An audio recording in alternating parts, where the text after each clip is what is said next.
des entrepreneurs. Je suis totalement dévoué à mon entreprise, à mes collègues et aux personnes que nous servons. Si nous voulons évoluer dans notre vie professionnelle, nous devons prévoir une période spécifique pendant laquelle nous ne travaillons pas à notre emploi, notre carrière, notre entreprise, mais où nous travaillons plutôt sur notre emploi, notre carrière ou notre entreprise. Lorsque vous travaillez à votre emploi, vous effectuez des tâches routinières qui sont nécessaires pour fonctionner au niveau où vous vous trouvez actuellement.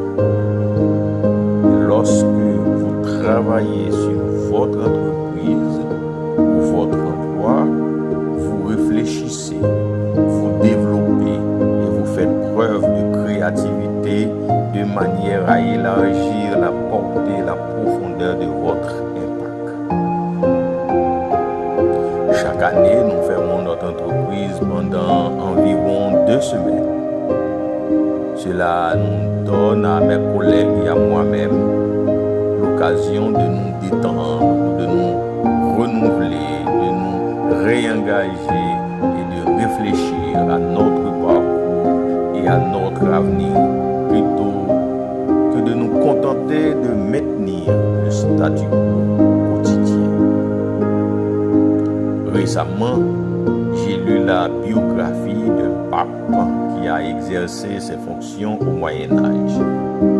Il expliquait qu'avant d'être choisi pour devenir pape, il pouvait consacrer 2 heures par jour à la prière et à la méditation afin de se préparer pour la journée de travail. Il a ensuite expliqué qu'après être devenu pape, son emploi du temps était devenu si chargé et ses fonctions si accablantes qu'il avait été contraint de modifier son temps de prière et de méditation. On pourrait penser qu'il a réduit son temps de prière et de méditation afin de consacrer ces 2 heures à ses tâches quotidiennes. Ironiquement, il a pris les 2 heures de prière et de méditation et les a prolongées à 4 heures par jour afin de pouvoir se préparer à sa charge de travail accrue. Mon regretté ami et collègue, le docteur Stephen Covey, dans son livre révolutionnaire Les 7 habitudes des gens efficaces, a décrit ce que nous devons faire pour réussir.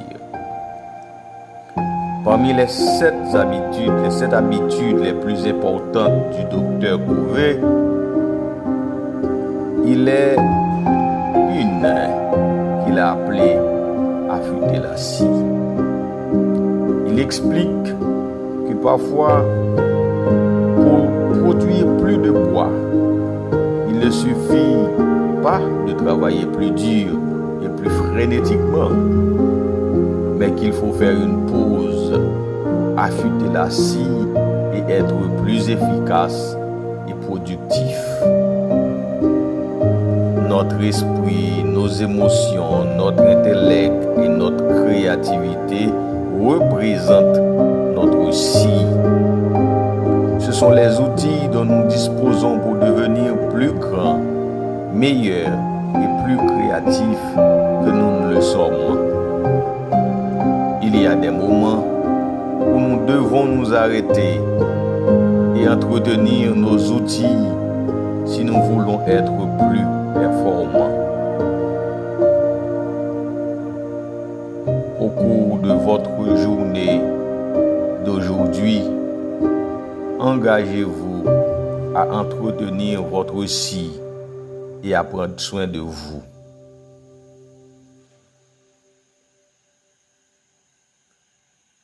Ce sont les conseils que nous procure Jim Stovall, ce grand auteur